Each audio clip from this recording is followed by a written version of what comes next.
वाली बहू। प्रज्ञा को रील्स बनाने का बड़ा ही क्रेज है और वो दिन भर रील्स बनाती रहती है, खाते पीते घूमते फिरते, घर में कॉलेज में। रील्स बनाने के कारण प्रज्ञा पूरे कॉलेज में हाईलाइटेड है। जहां उसकी रील्स सभी को पसंद आते हैं, वहीं मनीषा चिंता में डूबी रहती है। एक रोज जब खाते हुए प्रज्ञा रील्स बना रही होती है, तब मनीषा कहती है, 1 मिनट भी चैन नहीं है इस लड़की को। यह नहीं कि खाना तो आराम से खा ले, लेकिन नहीं, अरे थोड़ी देर रील्स नहीं बनाओगी तो आसमान नहीं टूट पड़ेगा। अरे मम्मी, इसी को तो कहते हैं डिटर्मिनेशन। तुम नहीं समझोगी ये सब का। भगवान, इस लड़की को सद्बुद्धि दे। जब देखो तब टेढ़ा बाका मुंह बनाती रहती है। मनीषा की बात का प्रज्ञा पर जरा भी असर नहीं होता और वो खाते खाते रील्स बनाती रहती है। दिन बीतने लगते हैं और देखते देखते प्रज्ञा का कॉलेज भी खत्म हो जाता है। आए दिन कोई ना कोई मनीषा को प्रज्ञा की शादी करवाने का सुझाव दे जाता है। सब ठीक ही कहते हैं, प्रज्ञा की शादी कर देनी चाहिए। अपने घर के कामकाज में व्यस्त हो जाएगी तो खुद ही ये रील्स और नाच गाना बंद हो जाएगा। मनीषा और प्रेम प्रज्ञा के लिए एक अच्छा लड़का ढूंढने लगते हैं और तभी विकी का रिश्ता प्रज्ञा के लिए आता है, जिसने प्रज्ञा को उसकी रील्स देखकर पसंद कर लिया था। अगले दिन विकी अपने माता पिता के साथ प्रज्ञा के घर पहुंच जाता है और प्रज्ञा साड़ी पहने हाथों में चाय की ट्रे लिए उनके सामने आती है। जब विकी को पसंद है तो हमें भी बहू पसंद है। बहन जी, आप बारात की तैयारी कीजिए। एक बार लड़का लड़की अकेले में बात कर ले तो अच्छा रहेगा। हाँ हाँ, क्यों नहीं। मनीषा विकी को प्रज्ञा के कमरे में भेजती है, जहां प्रज्ञा पहले से ही रील्स बना रही होती है। तभी विकी कहता है, आ गए आपके साजन जी। हमारे साथ ये रील्स कंप्लीट करती तो और भी अच्छा रहता। अच्छा जी, अब आ ही गए हैं तो बना ही लेती हूँ आपके साथ। दोनों मिलकर रील्स बनाते हैं। जब वी मीट और तुरंत पोस्ट भी कर देते हैं। फिर विकी कहता है, जब आप साड़ी में चाय लेकर आए तब मुझे लगा कि कहीं मैं गलत घर में तो नहीं आ गया। आप सही है। दोनों की शादी पक्की हो जाती है और शादी के दिन भी प्रज्ञा रील्स बनाने से चूकती नहीं, यहाँ तक कि बारात के समय भी नाचते हुए रील्स बनाती है। सभी लोग प्रज्ञा की तारीफ की पुल बांध देते हैं और प्रज्ञा नाचती गाती अपने ससुराल चली जाती है। सब कुछ अच्छा चल रहा होता है। प्रज्ञा यहाँ भी दिन भर हर चीज की रील्स बनाती रहती है। लेकिन कुछ दिनों के बाद जब सुनीता कहती है, बहू, ये रील्स के साथ साथ कुछ काम भी कर लिया करो। वैसे तुझे और क्या क्या बनाना आता है? मम्मी जी, वैसे तो सब कहते हैं कि मैं सब कुछ अच्छा बनाती हूँ, लेकिन मुझे लगता है कि मैं मैगी अच्छा बना लेती हूँ। हाँ, कॉफी भी अच्छा बना लेती हूँ और मुंह तो सबसे अच्छा बना लेती हूँ। अच्छा अच्छा। सुनीता अपना माथा पकड़ लेती है और कहती है, बहू, कुछ खाना बनाना भी सीख लेती। मम्मी जी, मैं लंबी प्लानिंग कर रही हूँ। जल्दी ही मैं इतनी फेमस हो जाऊंगी कि मुझे पैसे मिलने लगेंगे। हम दोनों सास बहू राज करेंगे, राज।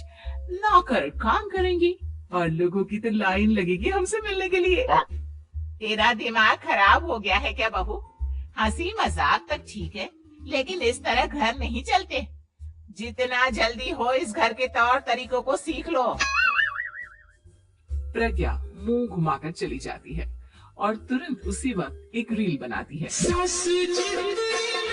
ये देख सुनीता का गुस्सा 7वें आसमान पर चला जाता है और विकी के घर आते ही सुनीता उसे सब कुछ बताती है।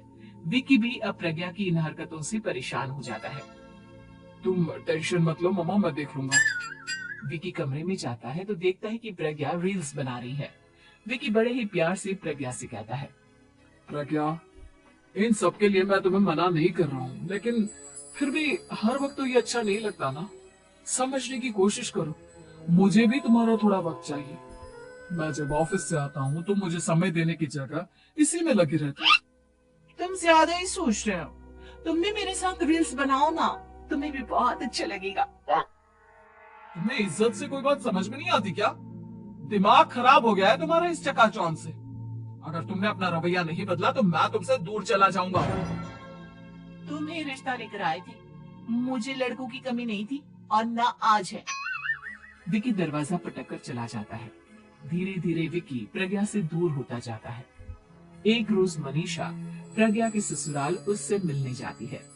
तब सुनीता उससे कहती है, बहन जी, अब आई हैं तो कुछ दिन यहाँ रहकर जाइएगा, आप ही का घर है।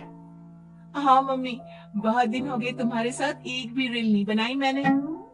प्रज्ञा तुरंत अपने फोन में रील्स ऑन कर लेती है। ये सब मुझसे नहीं होगा। तेरा ये भूत अभी तक नहीं उतरा क्या? बहन जी, आप कुछ कहती नहीं क्या इसे? जब आप ही कुछ नहीं कर पाई तो मैं कर ही क्या सकती हूँ। सास तो वैसी ही बदनाम है। शाम को घर की लाइट चली जाती है और मनीषा प्रज्ञा से कहती है, मेरे घुटनों में बहुत दर्द हो रहा है, तू लाइट का कुछ इंतजाम करना बेटा। अच्छा, कैंडल जला देती हूँ मम्मा। प्रज्ञा गाते हुए कैंडल जलाती है और खिड़की के पर्दे के पास रख देती है। मनीषा, जिसे बहुत दर्द हो रहा है, वो सो जाती है और प्रज्ञा हमेशा की तरह अपने रील्स में लग जाती है। उधर कैंडल की वजह से पर्दा आग पकड़ लेता है और मनीषा के कमरे में आग लग जाती है। बचाओ, कोई है, बचाओ। सभी भागते हैं और विकी कमरे की आग बुझाने में लग जाता है, लेकिन तब तक मनीषा आधी जल चुकी थी। मनीषा की हालत देख प्रज्ञा रोने लगती है। विकी मनीषा को तुरंत हॉस्पिटल ले जाता है और उसे एडमिट कराता है। विकी प्रज्ञा से कहता है, देख लिया ना, तुम्हारे इस नाच गाने की वजह से आज तुम्हारी माँ की जान जाते जाते रह गई। अब पता नहीं तुम और क्या चाहती हो। उधर डॉक्टर कहते हैं, इनकी हालत बहुत नाजुक है, आधे से ज्यादा जल चुकी है। प्रज्ञा रोती हुई मंदिर में जाती है और भगवान के आगे जाकर कहती है, भगवान, मेरी माँ को ठीक कर दो। मैं कसम खाती हूँ, हाथ से ये रील्स बनाना छोड़ दूंगी। बस मुझे मेरी माँ वापस मिल जाए। 2 दिन बीत जाते हैं और मनीषा खतरे से बाहर आ जाती है। पेशेंट अब ठीक है, आप लोग उनसे मिल सकते हो। सब कोई मनीषा से मिलता है और प्रज्ञा सबके सामने अपना फोन तोड़ देती है। मुझे माफ कर दो मम्मा, मैंने तुम लोगों की बातों को नजरअंदाज किया। बेटा, कोई भी चीज जरूरत से ज्यादा खराब है। मैंने तुम्हें रील्स बनाने से कभी मना नहीं किया, लेकिन हर वक्त एक ही चीज तो सही नहीं है। मैं समझ गई हूँ मम्मा, आई एम सॉरी। प्रज्ञा उस दिन से रील्स बनाना छोड़ देती है और पूरी तरह से अपने घर में लग जाती है।